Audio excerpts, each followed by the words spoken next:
नमस्कार मैत्रिणींनो. आज मी तुमच्यासाठी इन्स्टंट कुलच्याची रेसिपी आणली आहे.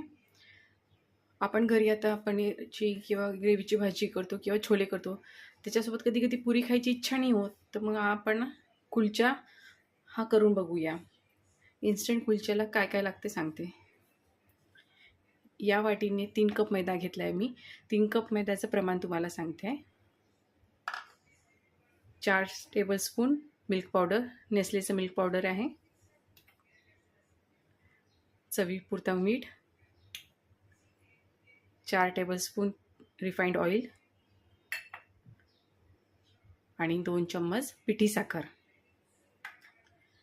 आणि 1 कप दही. जर तुम्हाला 2च मेंबर आहे किंवा 3 मेंबर आहेत त्यांच्यासाठी बनवायचं असेल, 2 मेंबरसाठी प्रमाण 1.5 कप मैदा आहे आणि 1.5 कपसाठी जे प्रमाण सांगितलं त्याचं अर्ध करायचं. जसं 1 कप दही 3 वाटीला सांगितलं आहे, तर 1.5 वाटीला अर्धा कप दही. तर आपण हे सर्व मिक्स करूया आणि एक याचा डो तयार करूया. आणि याला इन्स्टंट आपल्याला कुलचा करायचा तर याला आपण इनो टाकूया. 1.5 वाटीला 1 इनोचं सॅचे, 3 वाटीला 2 इनोचे सॅचे. आणि हे तुमच्यावर डिपेंड आहे, तुम्हाला 2 टाकायचे 2 टाका, 1.5 टाकलं तरी चालेल, असं काही हे नाही आहे. पण मी तुम्हाला एक्झॅक्ट प्रमाण सांगते आहे. तर चला आपण सर्व करूया मिक्स आणि एक डो तयार करूया. आपण याच्यात साखर, पिठी साखर वापरायची आहे, खडी साखर नाही आहे. पिठी साखर कशी मिक्स होईल चांगली. तर आपण हे सर्व मिक्स केलेलं आहे. आता याच्यात आपण इनो आणि दही टाकायचं राहिलं. आता आपण पहिले दही टाकून घेऊया.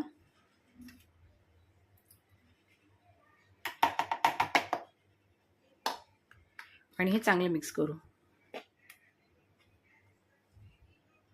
आता हे दही टाकून आपण मिक्स केलेलं आहे. आता याच्यात आपण इनोचे सॅचे टाकू.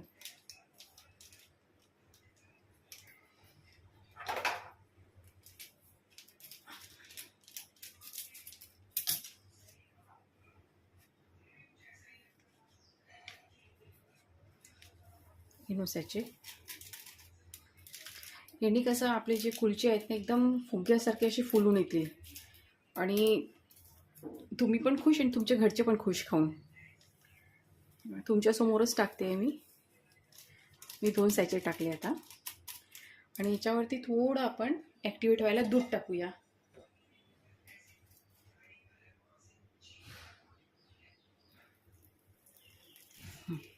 आता हे चांगलं मिक्स करून घेऊ. आणि मी हे दूध टाकूनच भिजवत आहे, पाणी नाही टाकत आहे. जसं लागते तसं थोडंच टाकायचं दूध, कारण की दहीमध्ये पण ऑलरेडी पाणी असतेच, त्याने तर भिजून जातेच. पण जसं लागते तसं आपण ॲड करत राहायचं, हे तर जास्त पातळ होऊन जाईल. हळूहळू जसं लागते तसं ॲड करा दूध.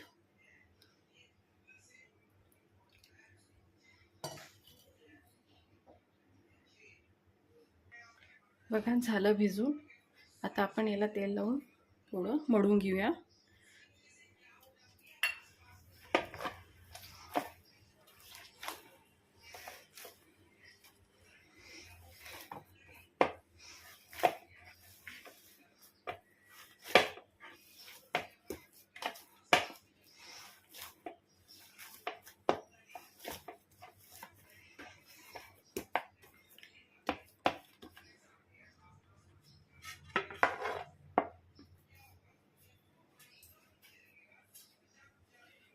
आता हे आपण 10-15 मिनिटासाठी झाकून ठेवूया.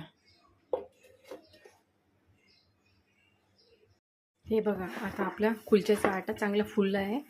याला छान आपटायचं आहे आपल्याला.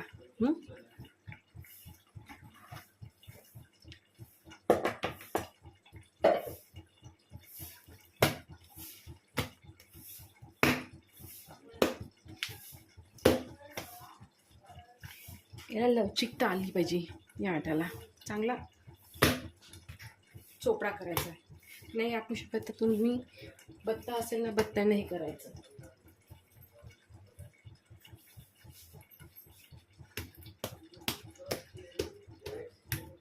जेणेकरून हा एक जीव होईल सर्व.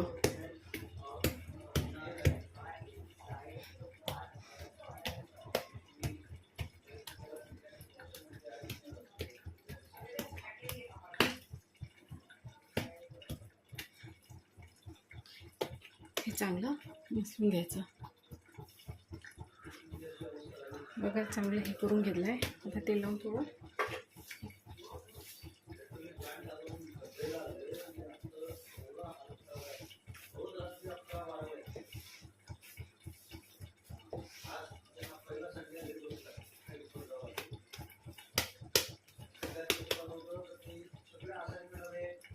इथे काढून ठेवूया आणि आता कुलच्या लाटाची तयारी करूया.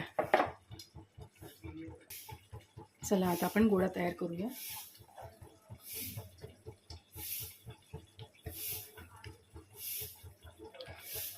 हे बघा या साईजचे गोळे तयार करायचे. थोडं आटा टाकून आणि यावरती थोडे तीळ, काळे तीळ आणि थोडी कोथिंबीर हे असं प्रेस करून मग लाटून घ्यायचं आहे.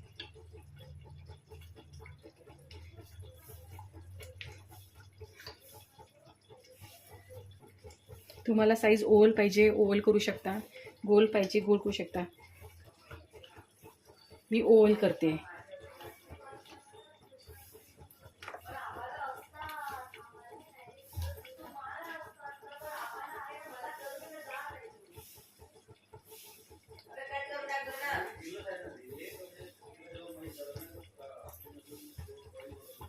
ओव्हल शेपचे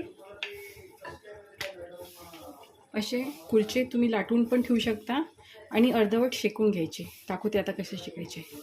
आता आपण तव्यावर शेकायला टाकूया. बघा आणि आजूबाजूला थोडं पाणी असं स्प्रेड करायचं आणि हे प्लेट किंवा तुमच्याकडे झाकण असेल कढईचं ते ठेवायचं आणि हे होऊ द्यायचं. आता पलटून घेऊया हा कुलचा. बघा एक साईडनं झालेला आहे. तुम्ही असे अर्धवट करून ठेवू शकता आणि जेव्हा तुम्ही जेवायला बसणार किंवा कोणी गेस्ट आले तुमच्या घरी जेवायसाठी तर तुम्ही गरम करूनच पूर्ण शेकून देऊ शकता बटर लावून. आता मी सध्या याला बटर काही लावत नाही आहे, फक्त हे अर्धवट करून ठेवते. हे बघा कुलचा शेकून झाला आहे. आता हे असे मी तयार करून ठेवते आणि जेव्हा जेवायला बसेल तेव्हा त्याला बटर लावून, तुम्हाला तेल आवडतं तेल लावून छान सर्व करा. झाला ना हॉटेल स्टाईल कुलचा. ट्राय करून बघा नक्की. धन्यवाद. हे तुम्ही याच्यासोबत कुठल्याही ग्रेव्हीची भाजी, रेस्टॉरंट स्टाईल जी भाजी कराल किंवा छोले करणार त्याच्यासोबत एन्जॉय करा. हा कुलचा छान लागेल आणि तुम्हाला वाटणारही नाही की तुम्ही घरी बनवलेला आहे. एकदम रेस्टॉरंट स्टाईल कुलचा आहे. दिसते पण तसाच ना. नक्की ट्राय करा आणि मला सांगा कमेंटमध्ये नक्की की तुम्ही करता की नाही. मी जी रेसिपी तुम्हाला दाखवते आणि माझ्या रेसिपी तुम्ही बघितल्याच आहे की सोप्याच असतात, जास्त कठीण पण नाही. जे अवेलेबल सामान आहे त्याच्यापासूनच असते. Okay, thank you.